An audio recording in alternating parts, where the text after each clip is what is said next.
जय महाराज। नमस्ते विद्यार्थी मित्रों, हमने सच्चा हीरा कहानी सुनी। अब हम उसका अभ्यास और स्वाध्याय करेंगे। अभ्यास प्रश्न 1, निम्नलिखित प्रश्नों के मौखिक उत्तर दीजिए। 1, चौथी स्त्री का बेटा सचमुच हीरा था, क्यों? तो चौथी स्त्री का बेटा बहुत ही सीधा सादा और सरल स्वभाव का था। सिर पर पानी से भरा घड़ा उठाए ला रही माँ को उसने अनदेखा नहीं किया। वह माँ के पास गया और घड़े को उसके सिर से उतारकर अपने सिर पर रख दिया। घड़ा लेकर वह घर की तरफ चल पड़ा। इस तरह अपनी माँ के प्रति सच्चा सेवा भाव दिखाकर उसने खुद को सच्चा हीरा साबित कर दिया था। इसीलिए चौथी स्त्री का बेटा सचमुच सच्चा हीरा था। 2, अपने घर में आप माता पिता को कौन कौन से काम में मदद करते हैं? मित्रों, आप अपने माता पिता की मदद करते हैं, है ना? तो उसे याद कीजिए और क्रमशः लिखिए। जैसे कि मैं माँ के कहने पर बाजार से चीज़ें खरीद लाता हूँ। इन चीज़ों में साग सब्जियाँ, दवाइयाँ, फल तथा अन्य वस्तुएं होती हैं। घर की साफ सफाई में भी माँ की मदद करता हूँ। पिताजी के लिखे पत्र डाक खाने की डाक पेटी में डाल आता हूँ। धोबी के यहाँ से उनके कपड़े ले आता हूँ। उनके कहने के अनुसार खाने पीने की चीज़ें लाता हूँ। झाड़ू पोछा लगाता हूँ। कपड़ों की घड़ी करता हूँ। बर्तन सही स्थान पर रखता हूँ।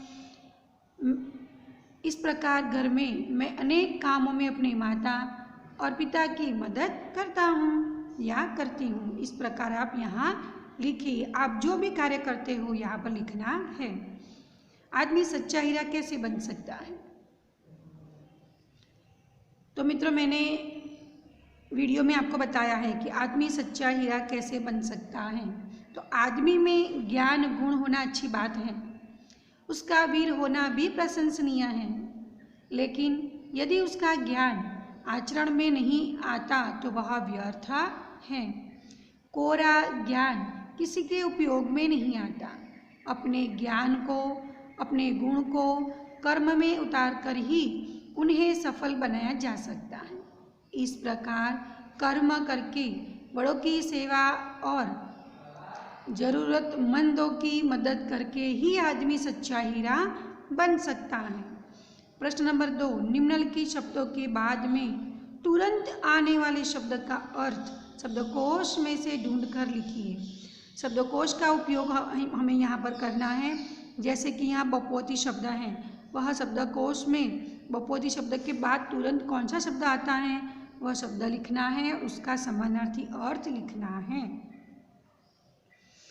तो मैं आपको यहाँ सारे शब्द बता देती हूँ। बपौती, बपौती के बाद शब्द आता है बप्पा, तो उसका समानार्थी अर्थ है पिता। दूसरा शब्द है व्यथा, तो शब्दकोश में व्यथा के बाद आता है व्यथातुर, तो उसका अर्थ होता है पीड़ित। फिर है नियति, तो इसके बाद शब्द होगा नियतेंद्रिय, तो उसका समानार्थी अर्थ है जितेंद्रिय। प्रतिभा, तो इसके बाद शब्द होगा प्रतिभाग, उसका अर्थ है उत्पादन कर। शौर्य, तो उसके बाद शब्द होगा शौल्क, समानार्थी अर्थ शुल्क संबंधी। रुचि, तो उसके बाद शब्द होगा रुचित, समानार्थी अर्थ है मन चाहा। बांटना, यानी उसके बाद शब्द होगा बांटा, तो बांटा शब्द का समानार्थी अर्थ है हिस्सा। क्षमा, इसके बाद होगा क्षमालु, समानार्थी अर्थ है क्षमा करने वाला। उद्यान, उद्यान के बाद शब्द हमें मिलेगा उद्यानिकी, समानार्थी बाग बगीचे लगाने का काम।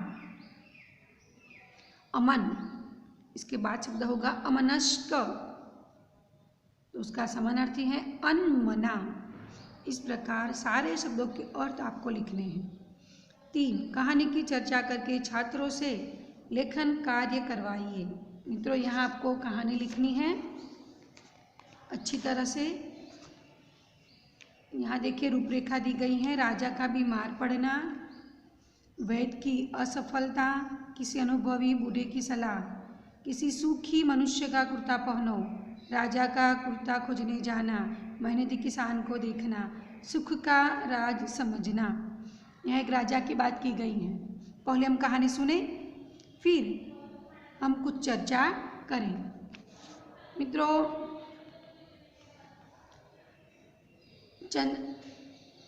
एक इलाके के राजा कुंवर सिंह जी बड़े भाग्यवान थे। उन्हें किसी भी चीज़ की कोई कमी न थी। फिर भी एक बार वे बहुत बीमार पड़ गए। कई वैद्यों ने उनका इलाज किया, लेकिन राजा का इलाज ना हो सका। उन्हें कुछ फ़ायदा नहीं हुआ। राजा की बीमारी बढ़ती गई। सारे नगर में बात फैल गई। तब एक अनुभवी बूढ़े ने राजा के पास आकर कहा, महाराज, आप किसी सूखी मनुष्य का कुर्ता पहनिए, अवश्य स्वस्थ हो जाएंगे। बूढ़े की बात सुनकर राजा ने सोचा, इतने इलाज किए हैं तो एक और सही। राजा सूखी मनुष्य की खोज में निकल गए। बहुत तलाश के बाद एक खेत में वे जा पहुँचे। जेठ की धूप में एक किसान अपने काम में व्यस्त था। राजा ने उससे पूछा, क्यों जी, क्यों भाई, तुम सुखी हो? किसान ने विनयपूर्वक कहा, ईश्वर की कृपा से मुझे कोई दुख नहीं है। यह सुनकर राजा तो बहुत खुश हो गए। उस किसान का कुर्ता मांगने के लिए जो ही उन्होंने उसके शरीर की ओर देखा तो उन्हें मालूम हुआ कि किसान के शरीर पर तो कुर्ता है ही नहीं। किसान सिर्फ धोती पहने हुए हैं और उसकी सारी देह पसीने से तरबतर हैं। राजा तुरंत समझ गए कि कठिन परिश्रम करने के कारण ही वह किसान सुखी हैं। राजा ने आराम चैन छोड़कर परिश्रम करने का निश्चय किया। थोड़े ही दिनों में राजा की बीमारी दूर हो गई। मित्रों, कहानी समझ में आ गई आपको? और क्या बोध मिला हमें, क्या सीख मिली? श्रम से ही स्वास्थ्य प्राप्त होता है, तंदुरुस्ती प्राप्त होती है और सच्चा सुख मिलता है। तो चलो सोच कर बताओ, राजा बीमार क्यों पड़ गए थे? है ना? क्योंकि वह किसी प्रकार का श्रम नहीं करते थे। और वैद्य राजा को स्वस्थ क्यों नहीं कर सके? तो क्योंकि वह राजा की बीमारी का कारण नहीं समझ सके थे। है ना? किसान क्यों सुखी था? तो हम तो जानते हैं, किसान बहुत मेहनती था, अपनी मेहनत की रोटी खाता था, इसीलिए वह सुखी और समृद्ध था। प्रश्न नंबर 4, निम्नलिखित अपूर्ण कहानी को अपने शब्दों में मौखिक एवं लिखित पूर्णांक कीजिए। यानी कि मौखिक भी आपको बोलना है और लिखित भी करना है। पुराने जमाने की बात है। कनकपुर देश के दरबारियों की ख्याति देश विदेश में फैली हुई थी। उनकी बुद्धि की प्रशंसा सुनकर दूसरे देश के दरबारी उनकी परीक्षा लेने के लिए आए।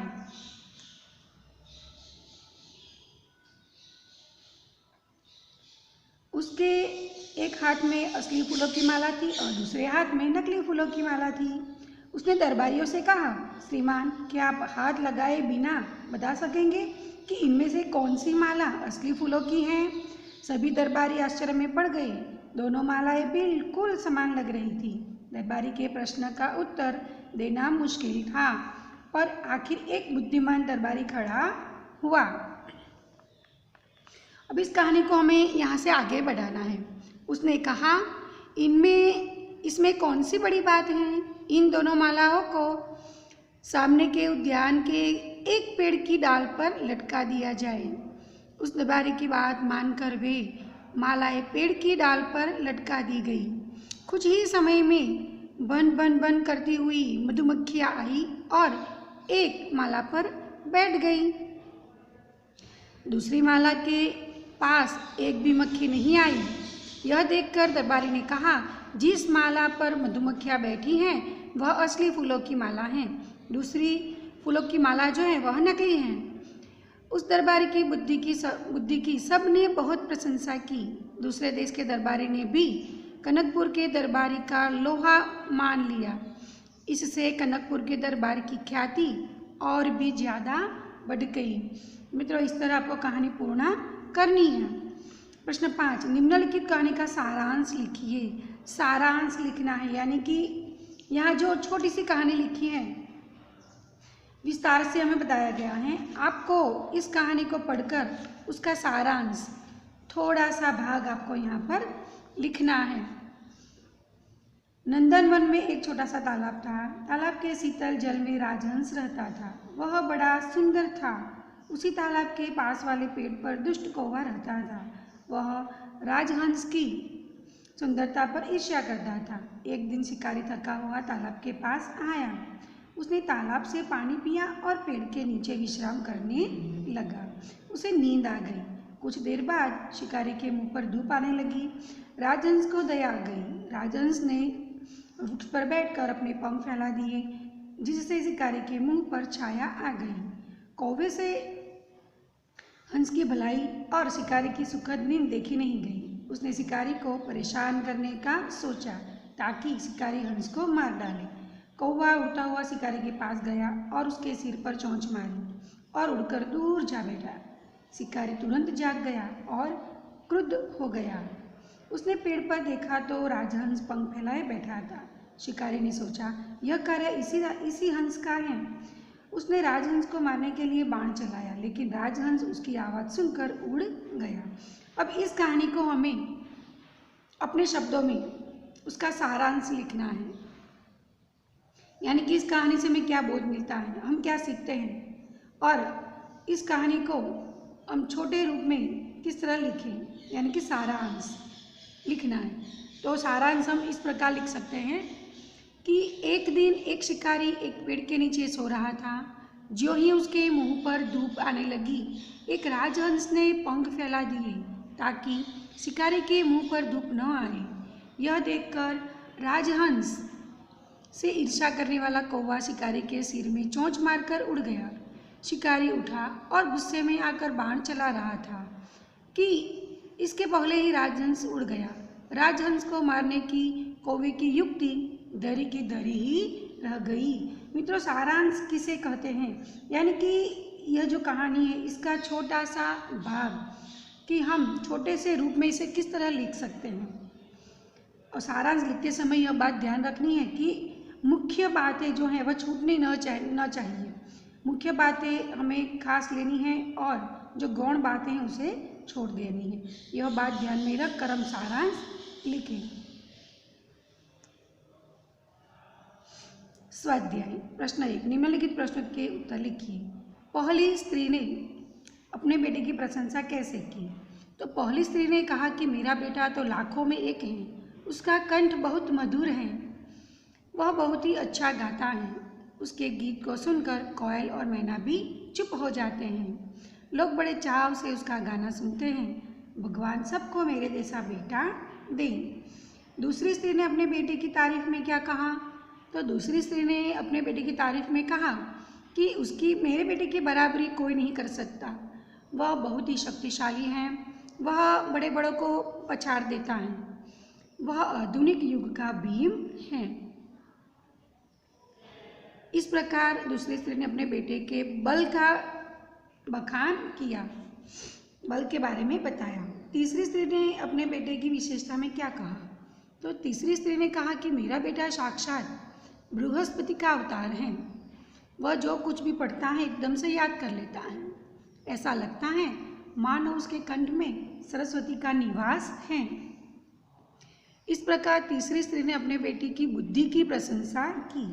चौथी स्त्री ने अपने बेटे का परिचय किस प्रकार दिया? चौथी स्त्री ने कहा कि मेरा बेटा तो एक साधारण लड़का है। वह न तो गंधर्व सा गायक है और न भीम सा बलवान और न बृहस्पति सा बुद्धिमान। मैं उसकी प्रशंसा कैसे करूं? इस प्रकार चौथी स्त्री ने एक सीधे साधे लड़के के रूप में अपने बेटे का परिचय दिया।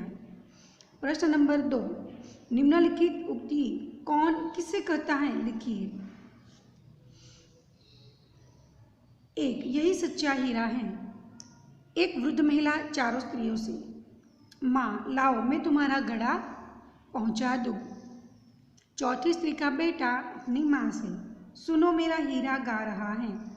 पहली स्त्री अन्य स्त्रियों से, देखो यही है मेरी गोद का हीरा। तीसरी स्त्री अन्य स्त्रियों से, देखो वह मेरा लाडला बेटा आ रहा है। दूसरी स्त्री अन्य स्त्रियों से,